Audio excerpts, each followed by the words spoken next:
भूर्भुवः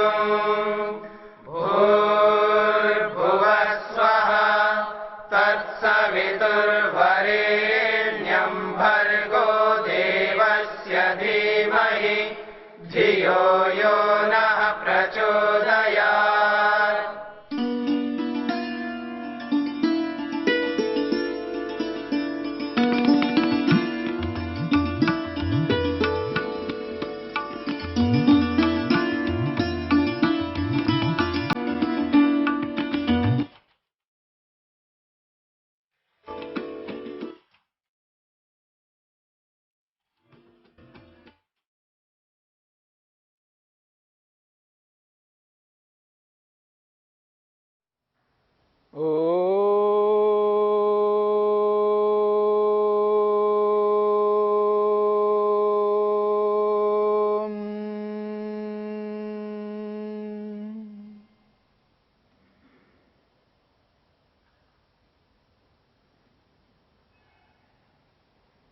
मन के स्वभावों पर विचार चल रहा है।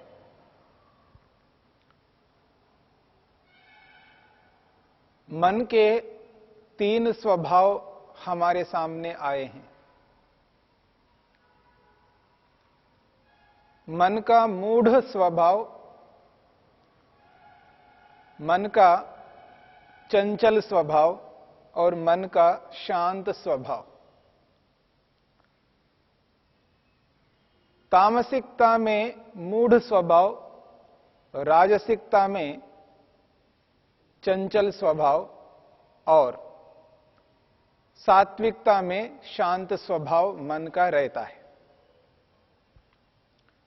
इन तीनों स्वभावों का निरंतर व्यक्ति जब अध्ययन करता रहता है, उसके सामने जब तीनों स्वभाव अलग अलग कार्यों में दिखाई देते हैं, व्यवहार काल में जब व्यक्ति अपने आप को देखता है और जिस कार्य को करने लगता है, उस स्थिति में उसको ये एहसास होता है अब मेरा मन शांत स्वभाव में है या चंचल स्वभाव में है या मूढ़ स्वभाव में है। और इन तीनों का निरंतर अध्ययन करके इस निष्कर्ष पर पहुंचता है कि मेरे को शांत स्वभाव में रहते हुए समस्त कार्यों को करना है और मूढ़ स्वभाव में, चंचल स्वभाव में वहीं पर कार्य करना है जहां पर करने से मेरे प्रयोजन में वो साधक बने, बाधक ना बने। मूढ़ स्वभाव में मैं तभी रहूंगा जब वो मूढ़ स्वभाव मेरे प्रयोजन का वो साधक बनता हो। चंचल स्वभाव में मैं तभी रहूंगा जब वो चंचल स्वभाव मेरे प्रयोजन में साधक बने, बाधक ना बने। और इन तीनों स्थितियों का निरंतर अध्ययन करके इसी निष्कर्ष पर निरंतर बनाए रखता है अपने आप को, जिससे वो अपने प्रयोजन की ओर अग्रसर हो सके, बढ़ सके, उसी ओर उसी मार्ग में उन्नत हो सके। जब निरंतर ऐसा ही करता जाता है तो उसका जो ज्ञान काम करता है, उसकी जो जानकारी होती है वो निरंतर उत्कृष्ट जानकारी बनती जाती है, उसका ज्ञान शुद्ध बनता जाता है, राग से, द्वेष से, मोह से रहित बनता जाता है। और एक ऐसी स्थिति आती है जिस स्थिति में जब व्यक्ति ध्यान के लिए आसन लगा करके, आंखें मूंद करके, सारी इंद्रियों को बाहर के विषयों से हटा करके, मन के साथ जोड़ करके मन को जब आत्मा और परमात्मा में लगाने लगता है, तब आसानी से वो अपने मन को आत्मा में या परमात्मा में लगा लेता है। तब उसका जो ध्यान चल रहा होता है वो ध्यान एकाग्र अवस्था में चल रहा होता है। मूढ़ स्थिति में व्यक्ति जब रहता है तो मूढ़ अवस्था रहती है, चंचल स्थिति में चंचल अवस्था रहेगी और विक्षिप्त स्थिति में विक्षिप्त अवस्था रहेगी। विक्षिप्त अवस्था से, चंचल अवस्था से, मूढ़ अवस्था से ऊपर उठ करके एकाग्र अवस्था में पहुंचने के लिए उसको निरंतर सात्विक बनाए रखना होता है अपने आप को। व्यवहार काल में मन पर नियंत्रण ऐसा रखना होता है जिससे वो प्रत्येक कार्य को शांत स्वभाव से, तसल्ली से, धैर्य से वो कर सके। और जो मन की जो समता है, समत्व है, वो उसी स्थिति में रहेगी जब उसको ये एहसास होता है अब मेरे को अमुक कार्य को इस स्थिति में करके रह करके करना है।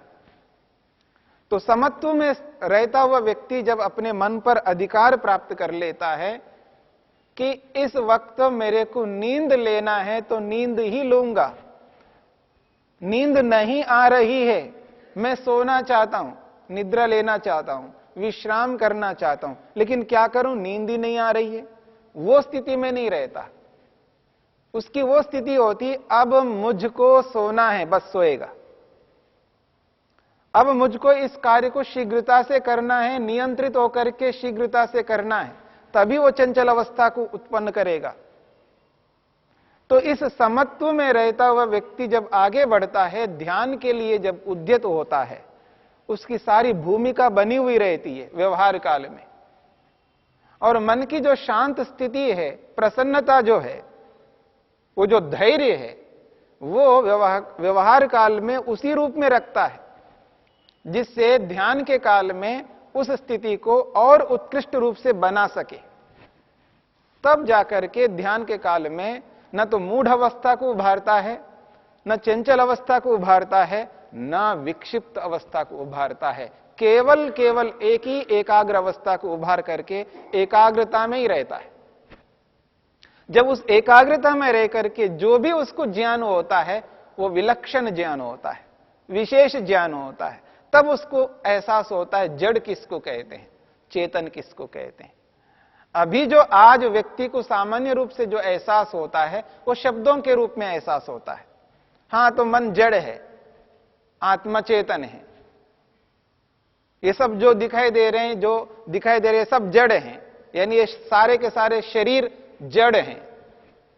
और उस शरीर में रहने वाली आत्मा, रहने वाला आत्मा जो है वो चेतन है, वो अलग है। और जैसा मैं चेतन आत्मा हूं वैसा ही इन शरीरों में रहने वाले भी वैसे ही है।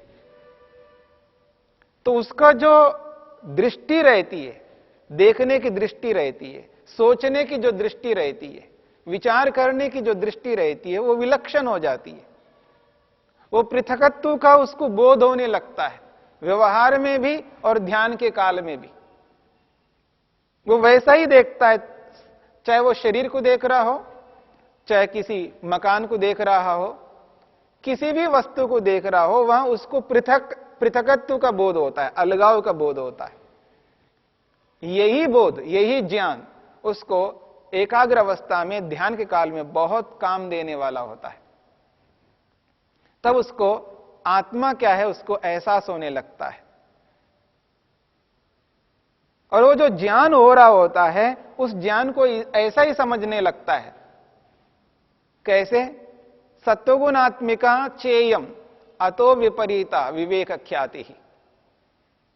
जो कुछ भी मेरे को बोध हो रहा है, जो आज मेरे पास ज्ञान है, जिस अवस्था में, जिस स्थिति में रह करके, जिस सात्विक अवस्था में रह करके मैंने ये जो बोध किया, जो जानकारी प्राप्त की है, वो सत्वगुणात्मिका, सत्वगुण के कारण से है। ये मन के अंदर जो सात्विकता है, मन की जो शांतपना है, उससे मिलने वाला ये ज्ञान है।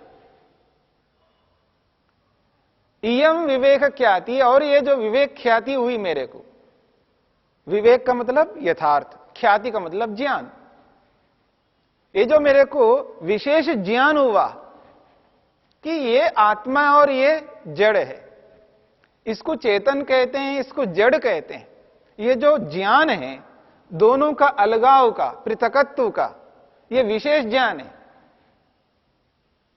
और ये जब विवेक ख्याति जो उसको प्राप्त हुई है, वो ये कहना चाहता है, ये समझना चाहता है, ये जो विवेक ख्याति है क्या ये मैं हूं? नहीं, अतो विपरीता, आत्मा से भिन्न है ये जो भी ज्ञान हुआ मेरे को, विशेष ज्ञान हुआ है, पृथकत्व का बोध हुआ है, अतो विपरीता, इससे भिन्न है। इस किस से? आत्मा से भिन्न है, चिति शक्ति से भिन्न है, आत्म तत्व से भिन्न है। यदि ये ज्ञान भिन्न है और मन भिन्न है, तो फिर ये जो चिति शक्ति रूपी आत्मा है, ये क्या है? तब उसको एहसास होने लगता है ये तो आत्मा इस प्रकार का है। किस प्रकार का है? अपरिणामिनी। चिति शक्ति ही अपरिणामिनी, अप्रतिसंक्रमा, दर्शित विषया, शुद्धा च अनंता च। वो अपरिणामिनी के रूप में दिखाई देता है। आत्मा जो है परिणामी के रूप में दिखाई नहीं देता उसको।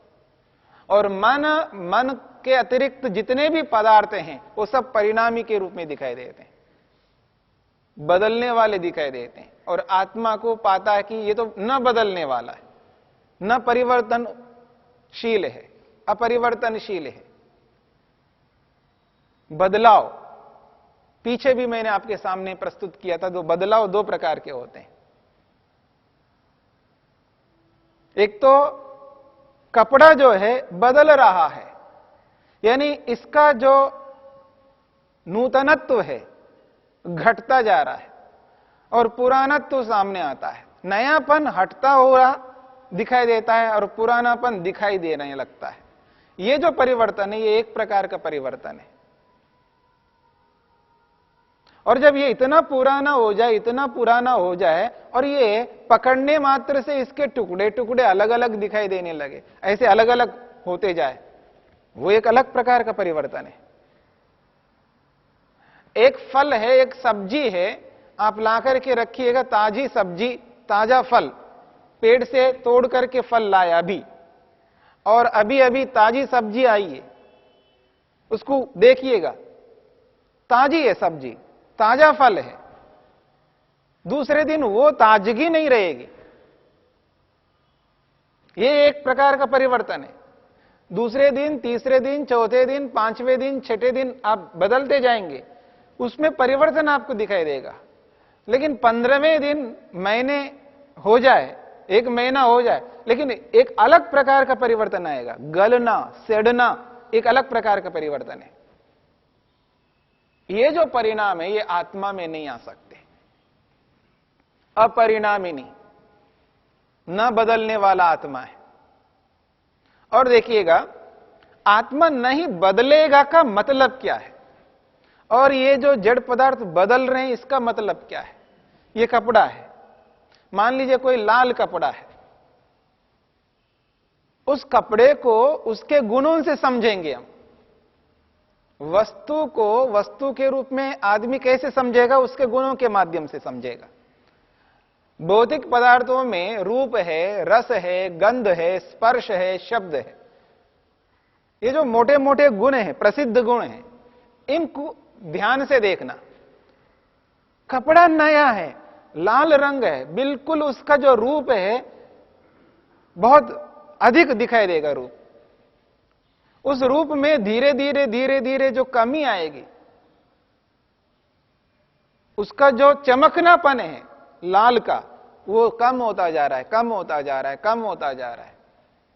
और एक दिन ऐसा दिखाई देगा बहुत कम हो गया। ये जो बदलाव है जड़ पदार्थ में, क्या आत्मा में इस तरह का कोई बदलाव आता है? आत्मा को समझने के लिए आत्मा के गुणों को समझना होगा। जैसे जड़ पदार्थों को समझने के लिए रूप को, रस को, गंध को, स्पर्श को, शब्द को हम समझेंगे, उनके माध्यम से वो वस्तु समझ में आएगी। ऐसे ही आत्मा को समझने के लिए उस आत्मा के गुणों को देखना होगा। उदाहरण के लिए आत्मा में इच्छा है।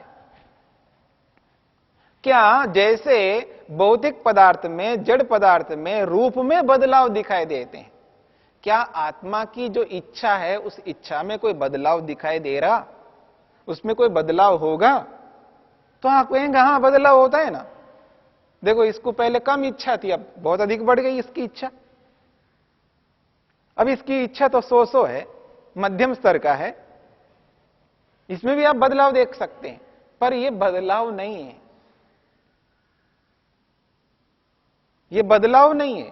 आत्मा की इच्छा में बदलाव का मतलब है जैसी आत्मा की इच्छा है उस इच्छा को समझना पड़ेगा। पहले वो इच्छा क्या है? आत्मा को अप्राप्त को प्राप्त करने की इच्छा है। इच्छा का मतलब यह है आत्मा को अप्राप्त को प्राप्त करने की इच्छा है। अप्राप्त सुख को प्राप्त करने की इच्छा आत्मा में है और प्राप्त दुख को दूर करने की इच्छा आत्मा में है। इसमें बदलाव होता हो तो दिखाइए। अप्राप्त सुख को प्राप्त करने की जो इच्छा आत्मा में है, क्या इस इच्छा में कोई बदलाव होता है? अपरिणामिनी कहा आत्मा को, वो बदल नहीं सकता। ये जो अप्राप्त सुख को प्राप्त करने की इच्छा आत्मा में है, क्या इस इच्छा में कोई बदलाव हो तो बताइए। प्राप्त दुख को दूर करने की जो इच्छा है, इसमें कोई बदलाव हो तो दिखाइएगा। हां, रूप में बदलाव दिखाई देगा आपको। जैसा रूप पहले आप देख रहे थे वैसा रूप आपको नहीं दिखाई देगा।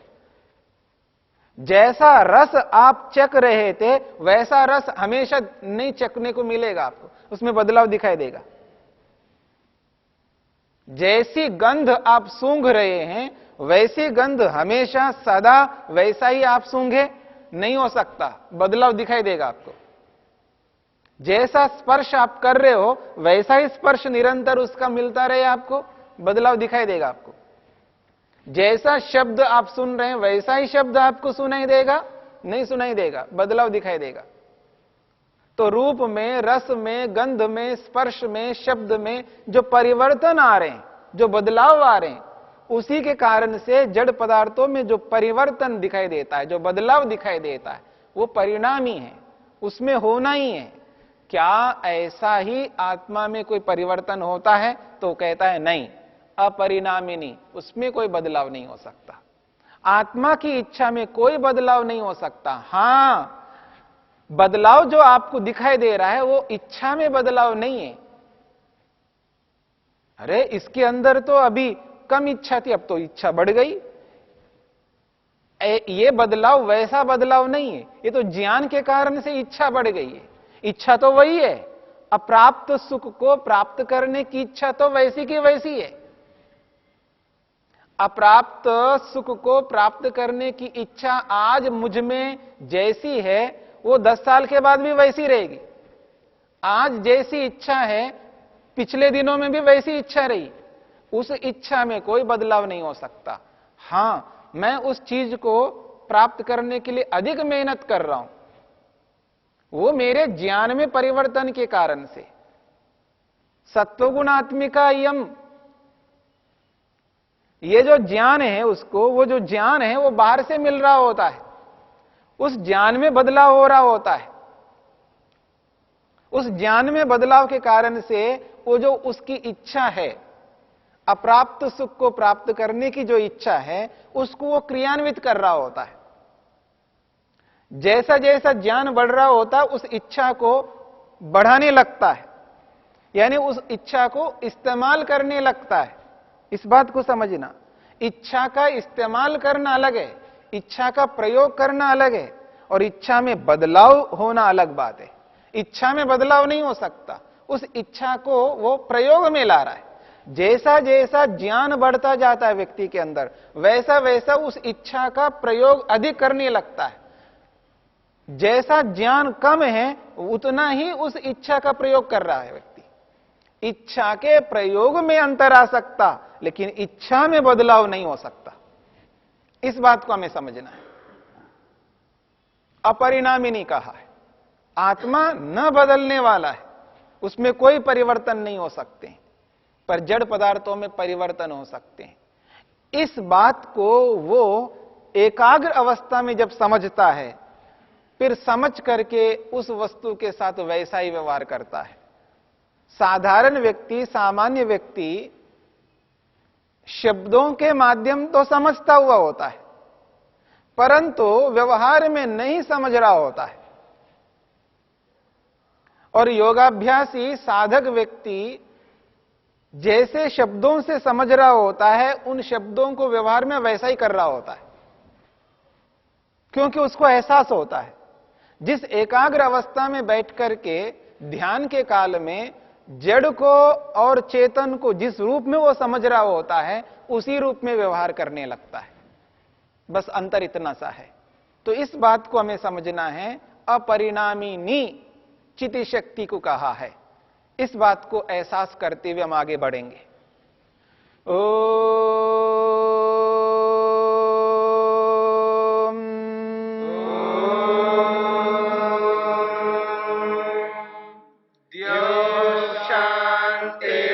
शांतिरंतरिक्षं शांतिर्पृथिवी शांतिरापः शांतिरोषधयः शांतिः वनस्पतयः शांतिर्विश्वे देवा शांतिर्ब्रह्म शांति सर्वं शांति शांतिरेव शांति क्षमा शांतिरेधि।